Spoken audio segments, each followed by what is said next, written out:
Ladies and gentlemen, game opened a little bit nervy.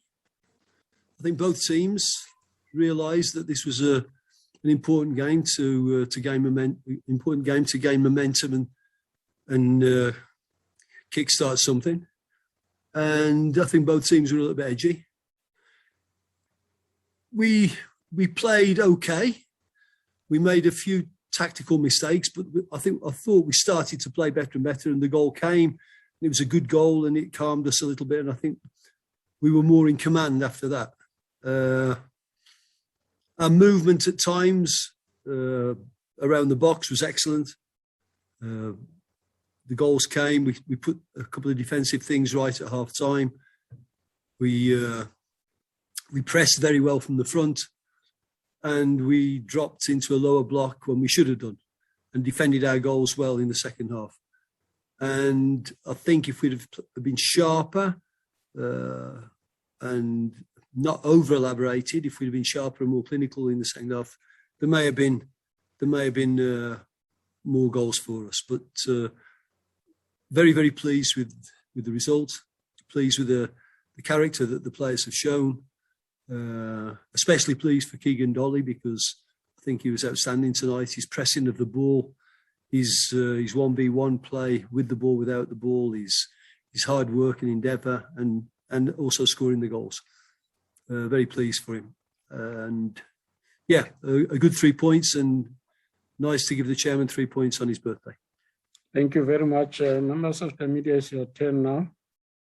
Straight to the question so that we can allow as many questions as possible. Let's start with Mark. Good evening, sirs and colleagues.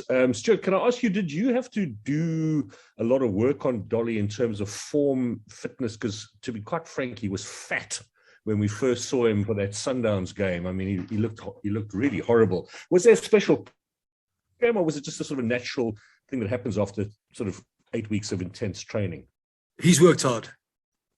I can't take the responsibility. I think from the coach comes inspiration, from the player comes motivation, and if you give him a plan, and he sticks to it, then we had to because he hadn't played for so long, and I'm sure you understand, Mark, that when you're out of the team and you're not a part of the setup and you're not playing, and you lose your motivation, maybe you lose a little bit of that drive that keeps you in top shape. So by the time he came to us, yes, he was a few kilos overweight, and we needed to work on that.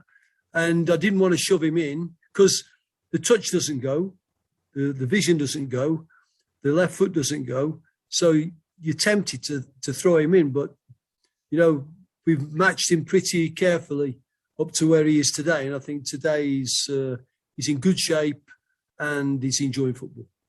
Let's go to Nati. Yes, coach, congratulations. I mean, for someone like Kambule, who's been, looking for his important goal, how big is this goal for him? Well, I think more important for Laz is the fact that he's had a very good week's training. I don't think Laz is the same type of striker, excuse me, as a Bernard Parker, as a Karma Biliat. He's not the same. He's one that's going to work in behind back fours, and we've got to get to know him and do that and use him to do that. So it's important for him to start to time his movements and know when to go and link with the players. And I think we've got to know that as well. So he's had a very good week's training. I said to him before the game that you're going to go on tonight at some stage, and you're going to go on confident because you had a very good week's training. And he went on, and he was confident. And the goal, quite rightly, should be a big thing for him, because he can draw a line in the sand, and from now he can kick on. So we'll see where that leads, Nathan. Thank you very much, Coach. Let's go to Velile.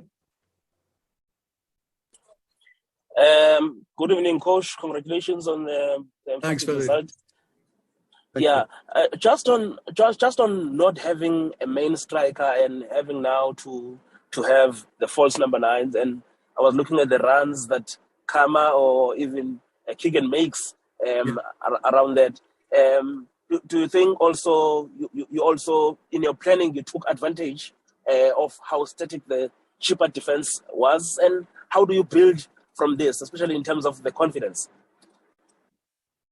Yeah, well, I mean, you're quite right. When we don't have Leo, we don't have Samir, that classic 9 is not available to us. But we are lucky to have Bernard, Karma, even Machini can play as a false 9. How deep they come and how often they wander and let the other 2 going in behind, that depends on the opponent. We've been working a lot on our movement in other games, and I think you'll find that even we've created chances in other games that we've not taken.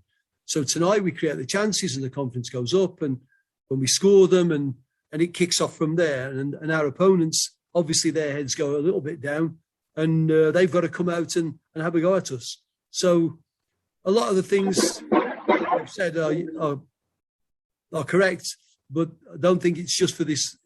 Not for this one game, and we'll have to play this way more or less while we have the other lads that can play 9. While we've got them on the injury list. Thank you. Let's go to Christopher. Evening, Coach. Evening, Christopher. Yeah.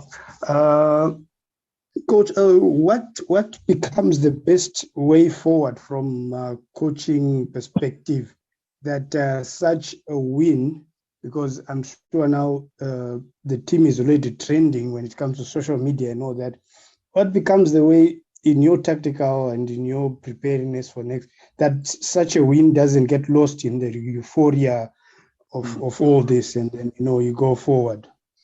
And before I go, just happy birthday to the chairman. Yeah. Thank you for that, Christopher. Your message is okay.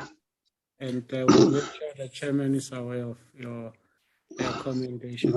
Thanks, Christopher. No, you're very correct that when the team, we feel that we've been playing better than our results have given us, but we have not been clinical in front of the goal, and we have given up easy chances at the wrong time. So we've had to chase the games. So tonight, and we've been working on our attacking play, and we've been working on our defending and our pressing shape, and when it comes together and you win 4-0, you're right. You can forget what we actually said. We said, stay focused on your performance. Don't focus on people that want to bring you down, or people that want to complain, or people that demand things from you. And it's the same now. So remain focused on performance. Don't get wrapped up in the elation and the people patting you on the back now, because the truth is we weren't as bad when they were saying we were bad, and we're not as good when we're saying we're good now. So we'll concentrate on performance, and that's my job. That's my job to make sure that we do that. We focus on the here and now. We've got a difficult game coming up, and we've got to prepare tactically for that. And it may not be the same tactical game plan we had tonight, but we've got to concentrate on the performance. Thank you. Last one, David. Evening, Coach. Congrats on the victory. Thank you. Does this win feel a little bit like a vindication? You already spoke about it, but you were under pressure before the game. You said in the pre-match press conference, you're not that far away. It's not like 50% are missing. It's only like 10% are missing, and the chances are not going in. So does this win feel like a little bit, a little vindication? And then just as a quick one, Austin Dube and Jabulu and Nobo, they had to wait, their term before they made, the starting 11. Just maybe a word on their performance. Thank you, Coach. Let me take it the other way around. I think Jabulu and Austin definitely had to wait because they weren't ready. That was the simple fact. They weren't ready. They didn't understand completely how we want to play.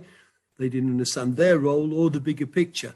So therefore, they did have to wait, and it wasn't without a few hiccups in the beginning. So I was pleased with their performance tonight. I think both of them. I would say what I said to them in the dressing room. it's getting better and better as we go along. So, and I think their game was that tonight. They got better and better. So I'm pleased with that. I'm pleased with that progress, and hopefully it will continue. I don't know. I mean, the word vindication, I don't know. I mean, if I've got to seek vindication, when I worked out that I've been with Chiefs now, the first time I came, this would have just about finished my pre-season. And we've played 6 games, and I was under pressure when people can see the work I'm doing and people can speak to the players and people can. I don't think the vindication comes from maybe of the tsunami on social media. That's maybe what the tide may turn a little bit back the opposite way. But we have to live with that, David.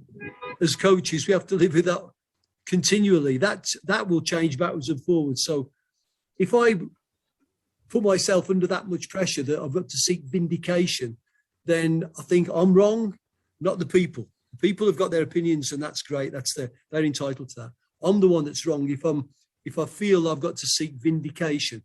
What it does maybe do, it does maybe take the pressure off the players, and for that I'm grateful. I don't want the players working under pressure. I want them to play fearless, and I want them to play proud, and I want them to play with an identity. But and on that, if it's not going well, I will definitely take the stick, and I'll take it gladly. Congratulations, coach, and thank you, members of the media. We'll wait for their coach from Chippa United. Thank you. Congratulations on